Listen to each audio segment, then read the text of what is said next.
Well, hello again all my YouTube subscribers, and thanks once more for joining me here in my world of classic dirt bikes. Now in this featured video we're going to take a look at a revolutionary bike from 1983, the mighty RM 500 Suzuki. Now this particular bike was yet another one of the superb machines I captured at the 2019 Telford Classic Dirt Bike Show. Now the key to Suzuki's early 80s motocross success was the design of their innovative rear suspension system called the Full Floater. Now this unique dual linkage design allowed the shock to float independently at both the top and the bottom, and this system dominated motocross suspension from 1981 until its eventual retirement in 1986. Now in 1982 the RM465 motor had been one of the least powerful in its class. It offered a strong mid-range burst but not really much else. In order to beef up its delivery, Suzuki then took the time-honoured American hot rod route and stuck a bigger piston in it for 1983. To accommodate the bigger slug, the engineers took the old RM465 cylinder and bored it out to an additional 2.5mm, and of course this yielded the extra 28cc increase in displacement without really altering the motor's stroke.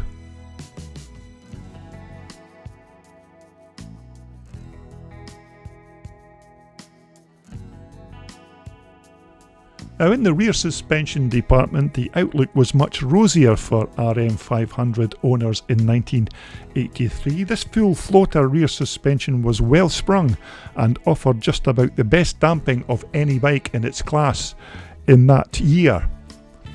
Now of course, unlike the front suspension units where riders would always complain that these front forks were like a pair of marshmallows and just were not particularly suited well for an open class motocross bike in any type of track conditions. Nevertheless, despite the very soft front end on the RM500, they could still outturn any machine on the track in their day. Now to go with this brand new cylinder, a new cylinder head was also manufactured that boosted compression slightly, and a new flywheel was also bolted on that offered 7% more flywheel inertia for a much smoother power delivery. Now the cylinder retained the reed valve intake of the 1982 machine and drew fuel through a 38mm Mikuni flat slide carburetor. Now in the bottom end, the new 500cc motor retained the 4-speed transmission from the 1982 bike, but new ratios were also installed to better suit the beefed up power band. Now one of the idiosyncrasies of the RM500, the riders say, was access to the airbox. Now they say it was an overcomplicated mess that buried the filters in the motocross equivalent of what they called Fort Knox.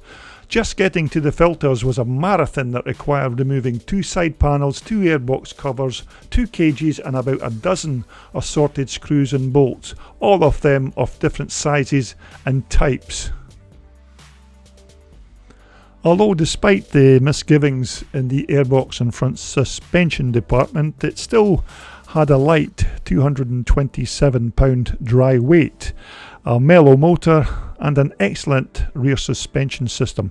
The RM500 was easier to ride than most of its big bore competition in 1983, although it was definitely not the most powerful and fastest machine of its time. Now during the transition from the RM470 to this RM500, most of the changes to the bike were relatively minor.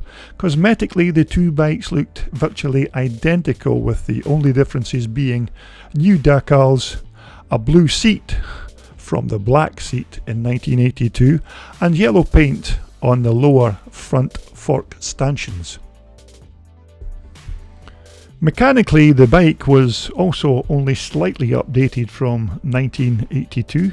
The full floater rear suspension maintained the same basic design it had used in 1981, but new alloy struts replaced the steel struts used previously. Now, a new shock was also added that featured adjustments for compression and rebound damping and a redesigned reservoir for improved cooling. Now, the overall wheelbase was also lengthened by 10mm and a new fork offset increased the trail by 1mm. Now, overall, the 1983 RM500 Suzuki proved to be a decent, if not world-beating open-class machine. Now, it was not as fast as the CR, KX or YZ bikes, but it did offer lightweight, sharp turning and an excellent rear suspension. Now, the relative lack of power was a bit of a handicap for professionals and fast intermediate riders, but its mellow power delivery was probably a plus for those who were intimidated by the sudden burst of the other more comparable machines. But with an upgrade to the forks and some serious jetting work, it became a competitive 500cc mount. It was not as aggressive as Honda's awesome CR480R, but for many average riders, the mellow yellow RM made a much better choice. Now, this featured machine was actually up for sale at the Telford Classic Dirt Bike Show for the paltry sum of just £5,000.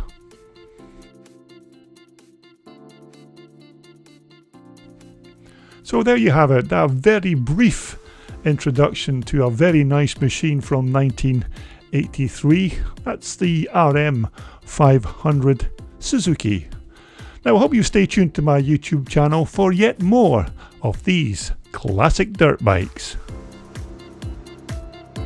This video was brought to you in association with World Sport Motocross Race and Leisure Wear, and also in association with VMX Magazine, the world's undisputed #1 publication for all your vintage and classic dirt bike motorcycles.